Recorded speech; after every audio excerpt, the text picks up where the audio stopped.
Hello students, कल अपन नदियों के बारे में बात कर रहे थे और अपन पढ़ रहे थे सिंधु की सहायक नदियाँ। आज अपन रावी नदी से शुरू करेंगे। यह हिमाचल प्रदेश में रोहतांग दर्रे के समीप से निकलती है। पंजाब में इस पर थीन बांध बना हुआ है। प्राचीन काल में राजा सुदास द्वारा 10 युगीय युद्ध इसी नदी के तट पर लड़ा गया था, जिसका उल्लेख ऋग्वेद में है।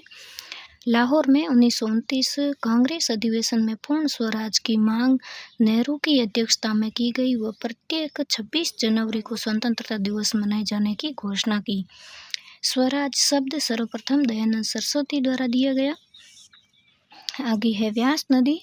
यह नदी रोहतांग दर्रे के समीप व्यास कुंड से निकलती है। इस नदी पर हिमाचल प्रदेश में पौंग व पंडोह बांध है। हरिके बैराज के समीप यह सतलज में मिल जाती है।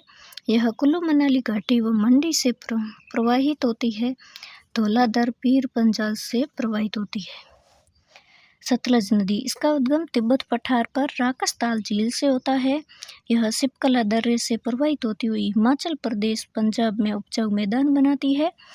हिमाचल प्रदेश में नाथपा झाकरी व भाखड़ा बांध है, वहीं पंजाब में नागल व हरिके बैराज बांध है। भाखड़ा बांध पर भारत की सबसे बड़ी परियोजना IGNP 1962 में शुरू की गई। नेहरू ने बांध को विराटकारी या फिर चमत्कारी वस्तु की संज्ञा दी। इन्हें आधुनिक भारत का मंदिर कहा। सतलज की सहायक नदी स्पीति है। हरिके बैराज के समीप व्यास नदी सतलज में मिल जाती है। यहीं से IGNP निकलती है। पंचनद, 5 नदियों का उपजाऊ क्षेत्र जिसे पंजाब कहते हैं। ये इसका डायग्राम है, जिसे आप देखकर अच्छे से समझ सकते हैं। अब अपन आगे पढ़ेंगे ब्रह्मपुत्र का अपवा क्षेत्र। ये इसका डायग्राम है, जो कि आप देख लीजिए। अगर आपने इससे पहले की क्लासें अटेंड नहीं की है तो वो ज़रूर करें। मैंने सारे के सारे टॉपिक डायग्राम के माध्यम से ही करवा रखे हैं। इस नदी का उद्गम कैलाश पर्वतमाला पर मरियमला के समीप चोम्योडग हिमनद से होता है।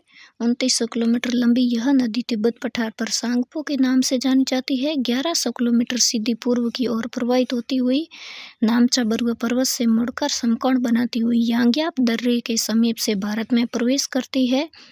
अरुणाचल प्रदेश में इसे दिहांग के नाम से जाना जाता है। बाएं तट से दिबांग व दाएं तट से सुबनगिरी यहीं मिलेगी। सदिया के बाद यह मैदान में प्रवेश करेगी। असम में इसे विश्व प्रसिद्ध ब्रह्मपुत्र के नाम से जाना जाता है। इसे असम का शोक कहा जाता है। धुबरी के बाद यह जमुना के नाम से बांग्लादेश में प्रवाहित होती है। असम में सदिया से धुबरी के मध्य ब्रह्मपुत्र नदी में ही नेशनल वाटरवे 2 यानी कि राष्ट्रीय जल मार्ग 2 है। 1988 में घोषित यह नेशनल वाटरवे 891 किलोमीटर लंबा है।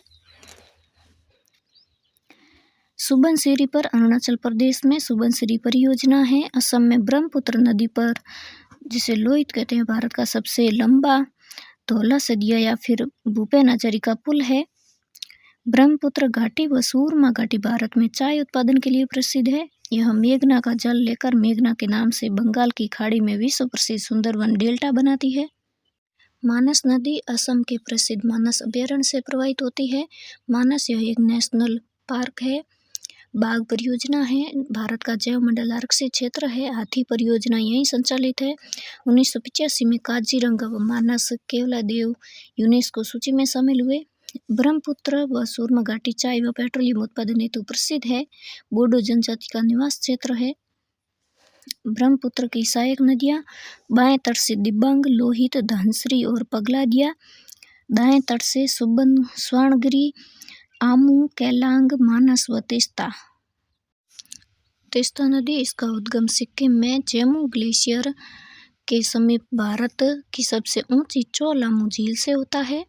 इसके तट पर लेचान, लाचोंग व जलपाईगुड़ी पश्चिम बंगाल प्रमुख शहर है। इसकी सहायक नदी रंगीत है। यह दोनों पश्चिम बंगाल व सिक्किम की सीमा बनाती है।